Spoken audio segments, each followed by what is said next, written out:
Hey guys, alright? Welcome everyone. For centuries, humans and wizards coexisted peacefully. However, the leader of the wizards, Mordred, decides he wants more and sends his army to attack the kingdom of Camelot. Hundreds of wizards, along with giant war beasts, launch a very aggressive attack, and no matter how much they fight, Camelot's defenses are not strong enough. Prince Vortigern, who seems to feel dizzy when near magic, tells his brother, King Uther, that they should surrender, but Uther refuses. With his legendary sword Excalibur in hand, he faces Mordred head-on, and the power of the sword is enough for Uther to defeat his enemy. Later, Uther and his council have a meeting about what they should do with the wizards. Sir Bedivere and Sir William remind Uther that the wizards are not bad people. Mordred had just been a bad leader and now he is gone. After all, it was the wizard Merlin who gave Uther the sword, and Vortigern himself studied with the wizards a few years back. Uther sees their point and agrees to end all kinds of aggression against the wizards, which Vortigern does not approve of. In the middle of the night, Vortigern tells his men to get ready and takes his wife to a secret underground room in the castle to sacrifice her to the pit witches in exchange for power. As Vortigern's soldiers begin to take over the castle, Uther rushes to wake up his wife and son Arthur to escape through the docks. However, a demon knight finds them and kills the couple while the baby escapes on a boat that the river takes to Londinium. The boat is found by Lucy and her fellow prostitutes, so little Arthur grows up in a house of pleasure thinking he is the bastard son of one of the workers while Vortigern assumes the throne. Arthur is bullied by other neighborhood children, so he asks Kung Fu Master George to teach him to fight. Arthur begins to develop his street cunning and defends the working girls from aggressive clients while getting involved with the local crime scene and hiding the money he earns in a secret spot in the wall. As an adult, Arthur is the crime boss of the neighborhood but still suffers from nightmares showing him the demon knight and the wounded woman at the docks. Meanwhile, Vortigern rules the kingdom cruelly and directs most of his resources to build a giant tower. One morning, he discovers that all the water around the castle has receded, revealing the location of Excalibur, which is stuck in a rock. The soldiers are fighting for it, but no one seems to be able to pull it out. Concerned about the implications, Vortigern visits the pit witches again to remind them he sacrificed a loved one for power and that there shouldn't be any obstacles. The witches explain that balance is inevitable. If one side of power grows, the other must too. If he wants to stop the sword, he must find Arthur and eliminate him. Back to Arthur, he surprises Lucy with some money he took from the last man who assaulted her. Lucy is impressed because that man had been a Viking, and his people can be quite dangerous. At that moment, Jack and a bunch of royal guards appear at the pleasure house looking for a rebel who attacked the king's barge.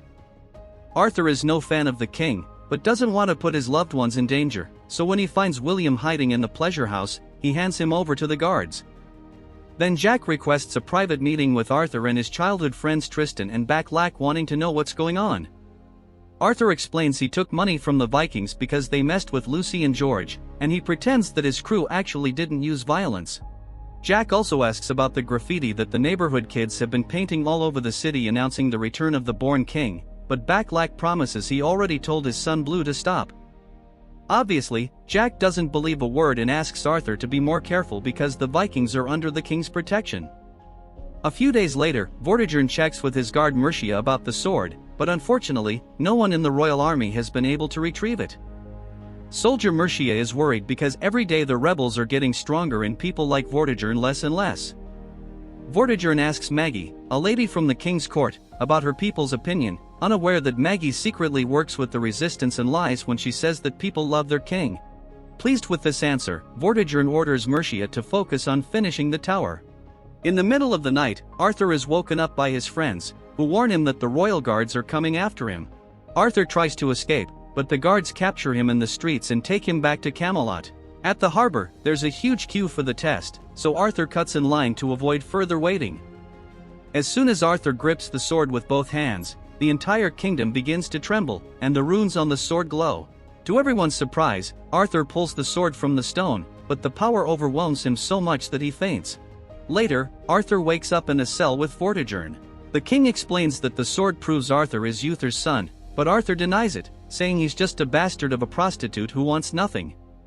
However, Vortigern has already sent his men to investigate the brothel and found Arthur's hidden money, which means he has ambition and is a threat to Vortigern's throne. Meanwhile, in the rebels' hideout, Rubio brings a sorceress to see Bedivere. This sorceress was sent by Merlin to be Arthur's guide, but she needs Bedivere's help to reach the castle. Moments later, everyone in Camelot gathers around the castle to see the born king. Vortigern wants to seize this opportunity to gain their respect through fear, and Arthur must cooperate. If he doesn't hand over power to Vortigern, then his guards will kill Lucy.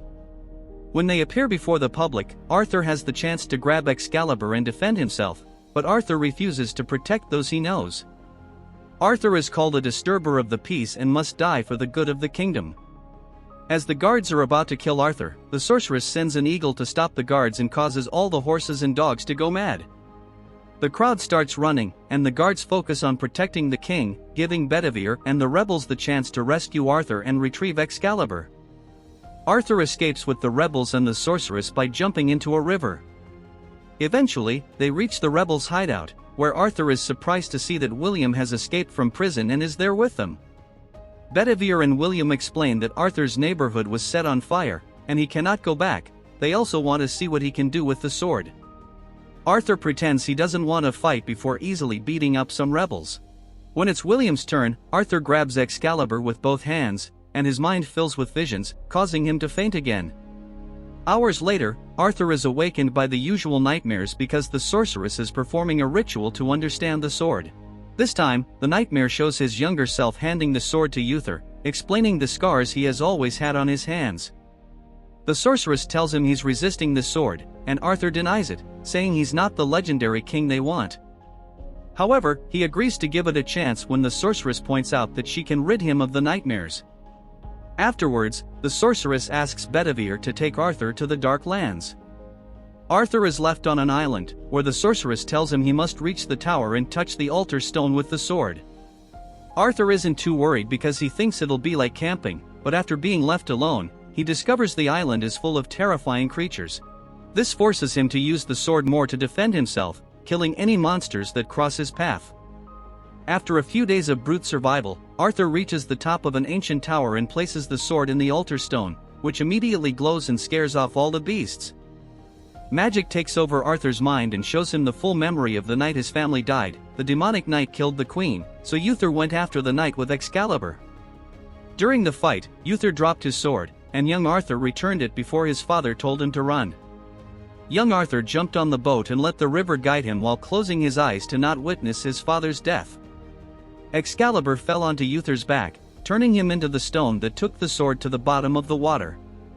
The demonic knight removed his magical veil and revealed his identity as Vortigern, who planned the whole incident on purpose. After the vision, Arthur faints and needs to be rescued by Bedivere and the sorceress. Arthur realizes that the island tower is the same one Vortigern is building in Camelot, and the sorceress explains that Vortigern will become as powerful as Mordred when he finishes it, which is why the sword appeared now. Bedivere points out that it was Vortigern who started the war against the mages in the first place. He made a deal that he would share power with Mordred if he killed Uther.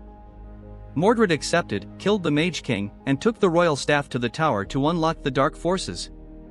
However, Merlin later stole the staff and made Excalibur with it, using it to destroy the tower. Then he gave Excalibur to the Lady of the Lake, who bound it to Uther's bloodline. When they return to the hideout, Arthur's friends are waiting for him, and they confirm that their neighborhood was set on fire by Jack and Mercia. While they were searching for him, they managed to capture some prostitutes and a few friends, but most people fled. This leaves Arthur furious, and he decides he's going to kill Vortigern for revenge. Later, Arthur introduces his friends to the rebels, and they begin to make a plan. William wants to meet with the barons of the most important families in the kingdom to ask for their support, but Arthur refuses. He points out that these high-class lords would never accept him as a leader because he's a poor, uneducated guy, and it's important that the rebels be in charge. Instead, Arthur proposes luring Vortigern out of the castle and making him go to Londinium, hurting what he cares about most, the tower. They begin by sinking the barges carrying the stone supplies and blocking the river. Then they use William's information about the king's transport routes to rescue all the children who are being used as slaves. One of Arthur's acquaintances knows the man who supplies brandy to Vortigern's favorite palace, so they used it to blow up the facilities. All of this forces Vortigern to make a deal with the Vikings, even if it means accepting dubious terms. Before leaving, the Vikings express concern about Vortigern losing his power because they too have heard rumors about the Born King. Desperate to regain control, Vortigern calls a meeting with all the barons in Londinium, then he goes to the tower to begin increasing his dark powers. Moments later, Maggie arrives at the hideout and tells everyone about Vortigern's imminent meeting, inspiring the rebels to make a plan to assassinate Vortigern when he visits Londinium. They need a secure building to shoot from, so William proves he can kill anyone with his bow from 175 meters away. When the day comes, Arthur watches the king arrive in a carriage and can't help but think it's too easy. It turns out all of this is a trap, and Vortigern is hidden with Maggie on a boat because he knows she's spying on him and used her to set this up. Arthur realizes the king on the street is an actor, but William decides to shoot anyway to kill Mercia. The guards immediately raise the alarm and begin searching the rebels through the city. Arthur's group tries to blend into the crowd, but the guards find them, and a fierce battle ensues, during which Backlack gets injured. He tells them to go on without him, and the group continues fighting through the streets, and in the fight, Rubio also gets wounded. Rubio stays behind too to distract the guards while the group sneaks to George's school because he has a secret tunnel they can use to escape. However, everyone here refuses to be cowardly fugitives and stays to fight. The guards invade, and a great battle begins during which the sorceress tries to help by commanding her birds. Her plan doesn't work, and she is captured, which leaves Arthur so furious that he grabs Excalibur with his two hands and with immeasurable power defeats the entire army of the king within seconds, leaving his friends impressed. This demonstration of power is seen by the neighbors through their windows.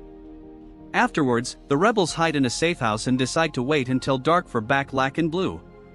In the streets, people are starting to revolt because the story of Arthur's powers is spreading, but Arthur still doesn't want to lead. Hours later, Blue brings Backlack to the hideout, but Backlack knows he's dying and tells Arthur to leave without him. Arthur drags Blue along before Vortigern arrives with his guards. Backlack pretends not to know anything, but the interrogation is interrupted by Blue, who returned because she refuses to abandon her father. Sensing danger, Blue pretends she's just the cleaner and doesn't know Backlack. Vortigern doesn't believe her and cuts off Backlack's ear as a test, causing Blue to start screaming. Arthur returns and grabs a guard as a threat, so Vortigern responds by killing Backlack. This distraction allows Arthur to grab Blue and run to the boats. Now the rebels can finally escape safely. Later, Vortigern orders his guards to capture or kill anyone who is trying to rebel in the streets.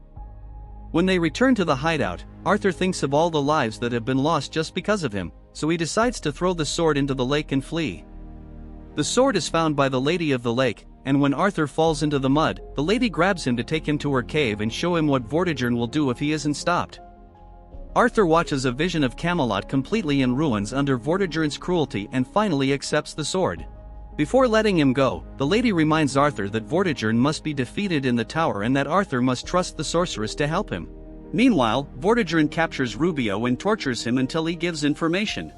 Moments later, Arthur discovers that riots are spreading throughout the country in his name. Arthur announces that he's ready to just invade and take the castle, so the rebels return to the hideout to prepare. Unfortunately, they find a massacre waiting for them and a royal guard with a message from Vortigern. Arthur must come to the castle before nightfall, or they will kill Blue and the sorceress. Bedivere goes to the castle because he wants to check if it's true that the hostages are alive. Vortigern agrees to exchange Excalibur for the sorceress and wait for Arthur until morning. Once the sorceress reunites with the rebels, she decides it's time to awaken what's inside Arthur. She summons a serpent that bites Arthur's neck, and its venom makes him capable of seeing all the magical creatures hiding in nature. The sorceress also promises that this poison will protect him afterward. A few hours later, Arthur arrives at the castle while the sorceress sends her eagle to release a snake inside. Arthur is taken to see the king, but when Vortigern is about to kill his nephew, he notices the snake on a column. Vortigern kills the snake and accidentally makes the sword get stuck in the stone, so now he can't pull it out. At that moment, the sorceress sends a giant snake into the castle, and the beast kills all the guards while Arthur retrieves Excalibur. In the streets, the rebels rescue all the prisoners to inspire them to restart the riots. Vortigern wants more power, and the witches remind him that there is a price for it. Seeing no other choice, Vortigern seeks out his daughter and kills her while crying out in agony. Then he takes the body to the witches and becomes the demonic knight again. Outside, Arthur battles against any guards who cross his path and easily defeats them thanks to the power of his sword. The guards are so frightened that they drop their weapons to let him pass. As the rebels arrive to take the castle, Arthur enters the tower, and Excalibur reacts to the magic inside. Arthur is teleported to the top of the tower, where Vortigern is waiting, and a fierce battle begins. Thanks to his sacrifice, Vortigern is extremely powerful and strikes Arthur brutally. When Vortigern announces that the sword is now his, the poison takes effect and causes Arthur to have one last vision. This time, Arthur doesn't close his eyes when Uther dies and grabs the sword before it sinks into his father's body. Uther tells Arthur that the sword is now his, and Arthur wakes up, finding Excalibur glowing with power. Arthur immediately grabs it and fights Vortigern again with much more control over the sword's powers. Vortigern is repeatedly hit and tries everything to combat Arthur, who says he has become what he is now thanks to his cruel uncle. Vortigern can't land a hit on his opponent, as Arthur has managed to control the sword's maximum power and finally delivers a fatal blow to Vortigern's chest, leaving him unable to fight, and thus returning to human form. Arthur even kisses his uncle's hand as a farewell, then activates the sword's magic to make the entire tower collapse on them. The next day, the kingdom bids farewell to all the lives lost during the war. Afterwards, Arthur shows his team the round table he has chosen for their meetings and asks Bedivere to knight his friends. Lastly, William knights Arthur, making him the legitimate king. Sometime later, the Vikings appear to demand their share of the deal, threatening war if they don't get what they want. Arthur doesn't back down and reminds them of his power, causing the Vikings to kneel and accept him as the new king of England and an ally. At the end of the day, Bedivere crowns Arthur in front of a large crowd, and Arthur raises his sword while swearing to protect his people.